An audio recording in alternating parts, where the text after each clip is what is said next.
All right, we're going to start our unit 4, factoring in quadratics. So if you want to pause the video and write down these notes, I'll kind of talk through them pretty quickly. We learned last time that the factored form shows us the x-intercepts of the function. So that's here, factored form tells you the x-intercepts of the function, and we saw those graphed. Factoring trinomials, there's 5 steps here. First, check for a greatest common factor. Second, multiply your a times your c. So that's your first term and your last term. And then 3, find two numbers whose product a times c is a times c and whose sum is b. So you can see I put colors here. Notice that the colors are the same, right? So this means that they're the same number. They have to be the same two numbers that multiply to get a times c and add to get b.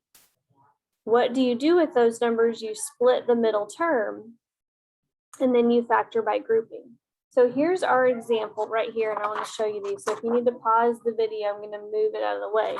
You need to pause the video and write down those steps. You should do that. I took the pen. So here is our example.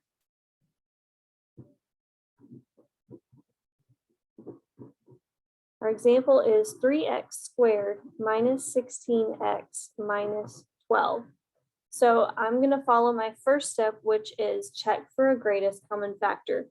Do 3, 16, and 12 have any factors in common? No, they don't. It kind of looks like at the beginning that maybe 3, but 3 doesn't go into 16, so no. So I don't have a greatest common factor. That was step 1. My next step is to multiply a times c. So a times c is negative 36 here, and that's step 2. And then my third step is to find two numbers whose product is negative 36. So what two numbers equal negative 36, and what two numbers add to get that middle term, negative 16. So this is step 3. And it looks like my numbers are going to be negative 18 and 2. Notice that negative 18 times 2 is negative 36, and negative 18 plus 2 is negative 16. So that was step 3. My step 4 is to split that middle term. So this negative 16 becomes negative 18 plus 2, which we know is true, right? So we have 3x squared minus 18x plus 2x minus 12. Notice that your first and last terms do not change. They're just copied from the problem. The only thing that's changing is I'm making negative 16x to be 2 terms instead of 1, right? This is like before combining your like terms. All right, so that was step 4. Step 5 is factor by grouping. So I'm going to group the first 2 terms, and I'm going to group the last 2 terms, and I'm going to factor out my greatest common factor. What do 3x squared and 18x have in common? They have a 3x in common. When I factor out that 3x, I have an x minus 6 left. Now here I'm going to say, what do 2x and negative 12 have in common? They have a 2 in common. So I can factor out that 2, and I have an x minus 6 left. Notice that I have 2 x minus 6's. So this is like combining like terms. So I'm going to say this is 3x plus 2 and x minus 6. So that is the factor by grouping. So here is your factored form. All right. So let's talk about our zeros. What would our zeros be?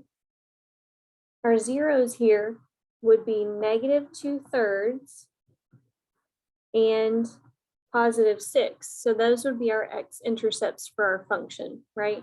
So our x-intercepts would be negative 2/3, 0, and 6, 0. That's where our parabola would cross the x-axis. All right, so there's some try-its for you down here.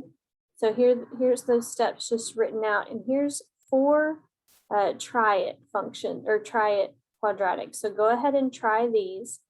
I'm going to pause, and then I'll show you the answers to these try-its.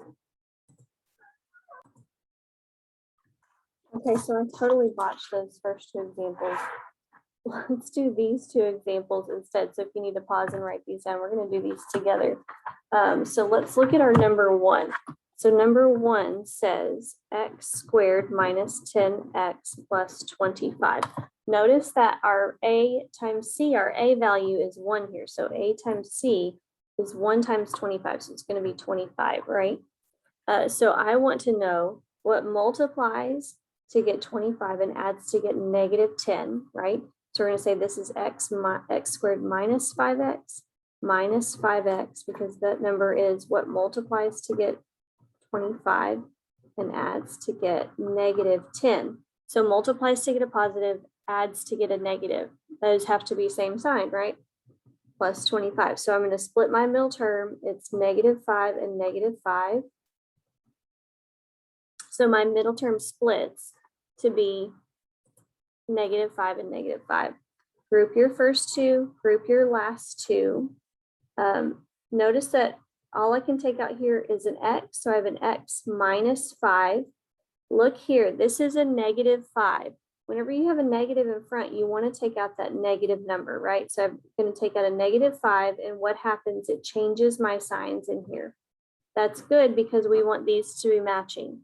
So we have x minus 5 times x minus 5, right?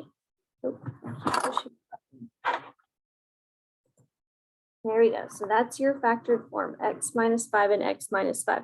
That means that our zeros are at 5, 0. So there's just one 0. It's at 5, 0. Here's our second example. Our second example is 2x cubed minus 2x squared minus 4x. So again, first thing I want to look at is, can I factor out a greatest common factor? So I'm going to look at my numbers. I can factor out a 2. Then I'm going to look at my variables. I can factor out an x, right? So here I have x squared minus x minus 2. So I want to know, I'm going to multiply my a times my c. So I have 1 times negative 2, that's negative 2. A times c is negative 2. And I want to know what multiplies to get negative 2 and adds to get negative 1, right? So it looks like it's probably going to be a negative 2 and a positive 1. Negative 2, positive 1. So we're going to split our middle term. The outside number doesn't change, it stays. So we have x squared minus 2x plus x minus 2. Group our first two terms, group our last two terms. So we have a 2x on the outside. We can factor out an x here. So we have an x minus 2. We can not factor anything else. So I'm going to factor out a 1. And I have x minus 2 again. We have matching terms, combining like terms. The 2x on the outside doesn't change. So I have x plus 1 and x minus 2. Right, so that's our factored form. All right, let's look at number 3. Number 3 example says 4x squared minus 2xy minus 12y squared.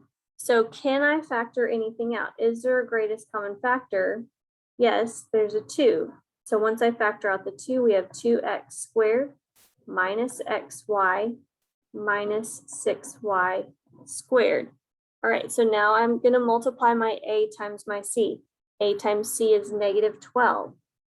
So I want to see what multiplies to get negative 12 and adds to get negative 1. This is a negative 1 right here, right? So what multiplies to get negative 12 adds to get negative 1. I say negative 4 and a positive 3. That works, right? So I'm going to split my middle term right here. So we have 2x squared. I have a negative 4xy, a positive 3xy, minus 6y squared. Everything else stays the same. The only thing that changes is that middle term.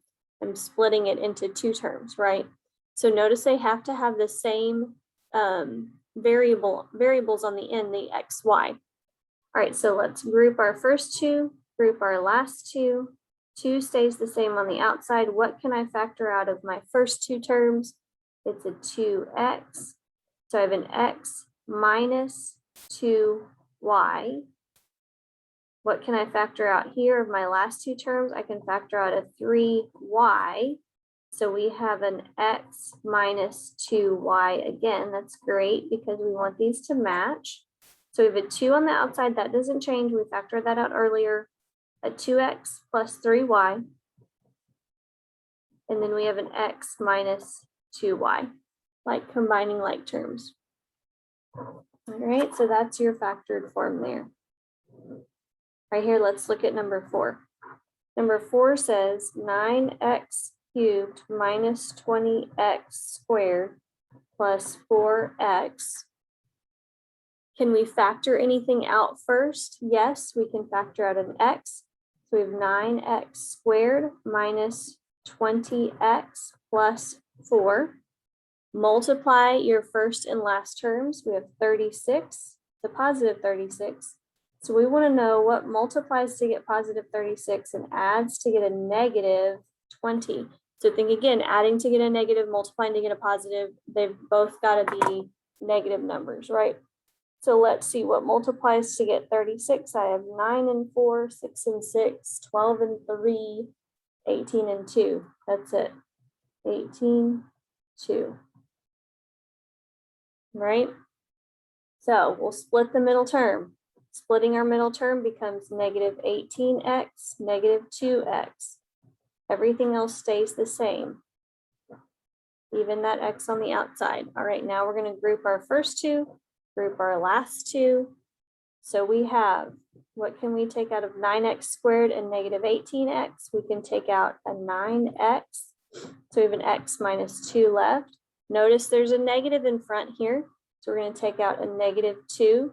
And we have an x minus 2. That's good because these match. So we have x, 9x minus 2.